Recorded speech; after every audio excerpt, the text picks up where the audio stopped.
Delaware's transit service, moving forward. Tonight, a 6th Delaware school district will seek a tax rate increase this year. Plus, a former paraprofessional at a Delaware middle school faces felony child abuse charges after an incident involving a disabled student. And we have an update on dozens of dogs rescued from a Felton home. Those stories and much more coming up tonight on DETV News.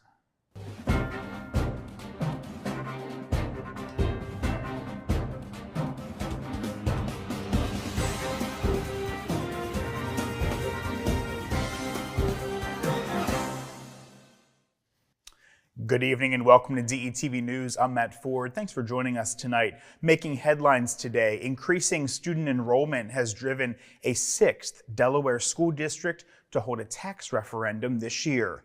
The Cape Henlopen School District is seeking nearly $84 million of additional local revenue for a number of purposes, including the purchase of more than 100 acres of land for future growth.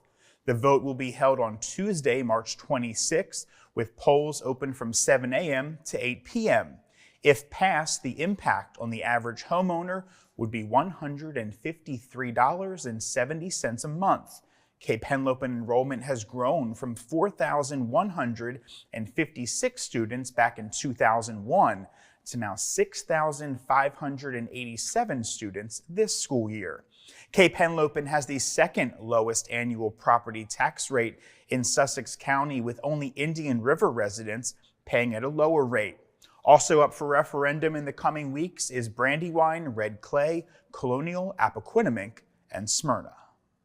In other news, Elkton police are investigating a homicide that happened late Monday afternoon. Police say a 24-year-old man was found shot on Hickory Lane at 5 p.m. The victim has been identified as Damon Harris. He died at the scene. Police shared surveillance photos of a possible suspect running from the area and driving away in a dark SUV. Police said it appeared to be a targeted attack and there was no apparent threat to the public. Anyone with information about the incident is asked to call Elkton detectives seen there at the number on your screen. And a former paraprofessional at William Henry Middle School in Dover has been charged with felony child abuse for an incident which took place back in October. Dover police say the investigation began after it was reported to a school resource officer that 55-year-old Richard Powell, seen here, had allegedly injured an 11-year-old student. The school serves all Capital School District 5th graders. Capital School District, the Delaware Department of Justice, and the Dover Police Department have been working together on the case since it was reported. Court documents say that Powell became angry after arguing with co-workers about his lunch break and apparently took his aggression out on the student by removing them from their walker and slamming them into their wheelchair. Powell turned himself in on Monday and was charged with third-degree child abuse. He was released on his own recognizance. Capital School District released a statement which said that all training programs and procedures would be reviewed. And in other news, Delaware has received more than $120,000 to study and support the preservation of an endangered bird. The American kestrel, a colorful falcon about the size of a dove, has suffered a decline in its population, specifically more than 93% in the Mid-Atlantic. The bird was added to Delaware's endangered list in 2013. The funds will be used to place radio transmitters on the birds and build 10 additional bird monitoring radio towers that will join an international network to further study the birds. And now an update to a story that we brought to you last week. Happy news, dozens of animals rescued from a Kent County home are now getting a new start. The Brandywine Valley SPCA says that nearly every animal that was saved from poor conditions in a home down in Felton was adopted over the weekend. Delaware's Office of Animal Welfare says 66 small breed dogs, 9 cats, and 1 bird were rescued. Officials say dogs were found huddled together in cramped rooms covered in filth and suffering from many health issues. The Brandywine Valley SPCA in Georgetown took in the animals, with some being distributed to other shelters. To health news now. 6 Delawareans have died from the flu during the latest flu season. The Division of Delaware Public Health says that all 6 people who suffered suspected flu-related deaths between October 1st and January 20th were over the age of 55, and only one of them was apparently vaccinated from the flu. The first suspected flu death of the season was recorded in December of last year. The state has counted more than 3,500 flu cases this season, with 379 new cases reported the week ending in January 20th, which was the last time that the data was updated. The state reports that there have been 110 flu-related hospitalizations this season as of January 24th. And we want to let you know, in comparison, in the 2022 flu season, only 2 flu-related deaths were recorded. Well, let's talk about vaccinations. The state says that less than 1 in 3 Delawareans received the latest flu vaccine. The only demographic with a vaccination rate of over 30% are those with 65 years and older, with a 65% of the age range having gotten their flu shots. Delawareans between 18 and ages 34 had over the lowest vaccination rate at only 13.4%. Respiratory illnesses like the flu, COVID-19, and RSV have been on the rise here in the first state in recent months, prompting multiple healthcare systems to reinstate their mask mandates. Anyone seeking additional information about the flu, how to stay safe, or where you can get vaccinated can call that 800 number right there or visit the website seen on your screen. A Middletown resident and Delaware National Guard Major Kevin Kaneko has announced his candidacy for the Newcastle County Council 12th District. Kaneko, a former U.S. Army member with a deployment in Afghanistan, launched his campaign over the weekend. The district covers Newcastle City, Delaware City, Port Penn, and parts of Odessa, Middletown, and Bear, and is currently represented by Bill Bell. And if you use the Cape May Lewis Ferry, there's some price changes we want to let you know about. The Delaware River and Bay Authority Commission approved a list of new prices effective April 1st of this year. They say they are designed to improve farebox recovery, decrease the cost for families over time, and offer preferential fare treatment for multi-trip customers. Based on traffic data from the year 2023, the new fare structure is expected to net $211,000 in additional revenue. Officials say passenger fares will not increase this year, that's good news, and off-season rates were also unaffected, as were return trip fares. And speaking of transportation, DelDOT is seeking an 8.3% budget hike from the state, citing the loss of pandemic relief funds. Concerns arise over future budget strains due to electric vehicle regulations. Currently, the motor fuel tax contributes 14% to DelDOT's budget, but with EVs on the rise, sustainability is questioned.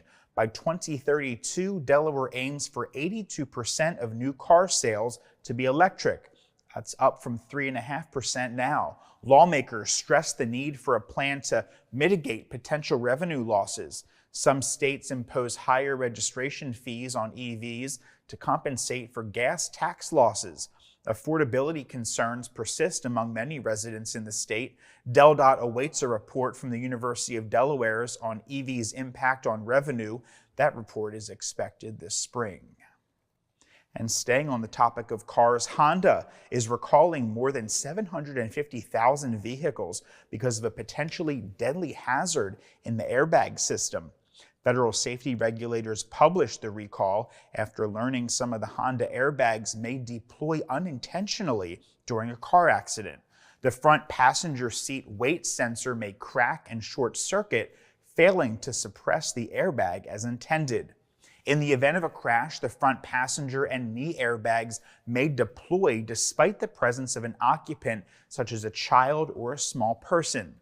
Young children can be injured or even killed if they are riding in the front passenger seat and an airbag opens.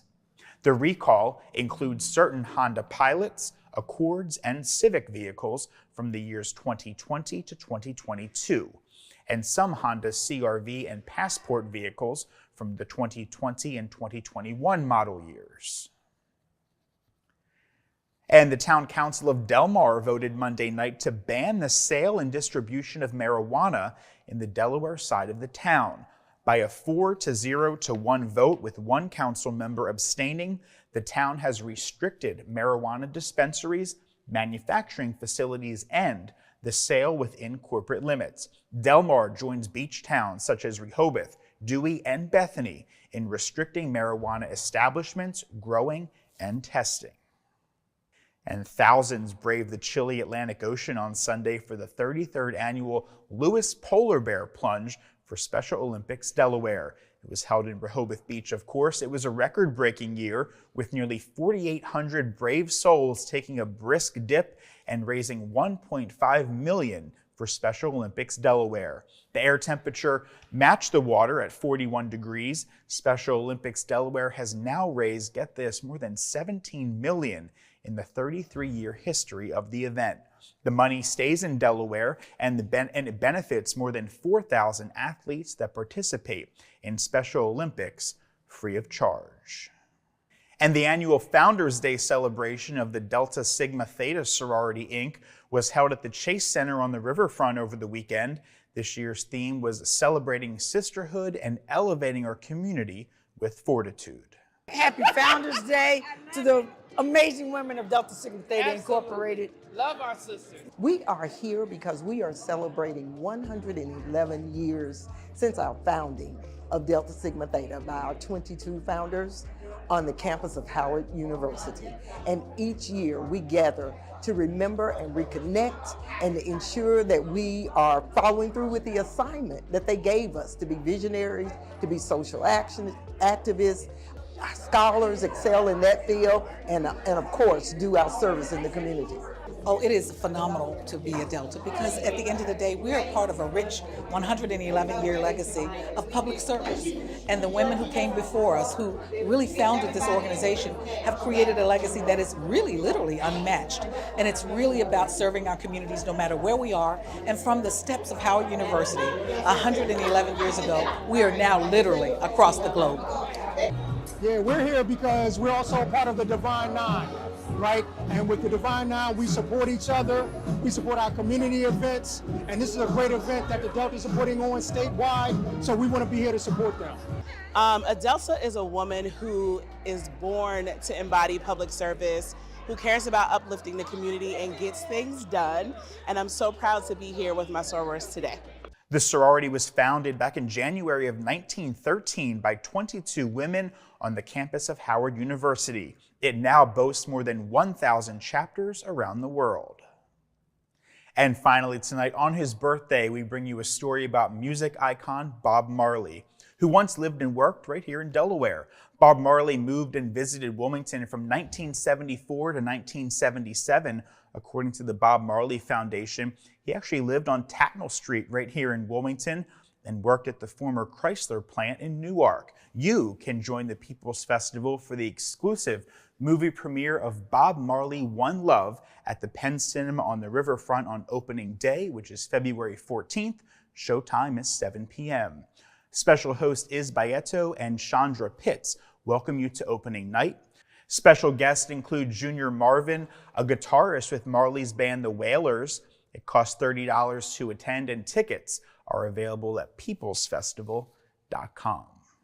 Be sure to check that out. Well, that's going to do it for tonight's edition of DETV News. Be sure to follow us across your favorite social media platforms. And for a look at what's happening around the state of Delaware anytime, head to our website. That's detvch.com. With tonight's news, I'm Matt Ford. We'll see you again later this week.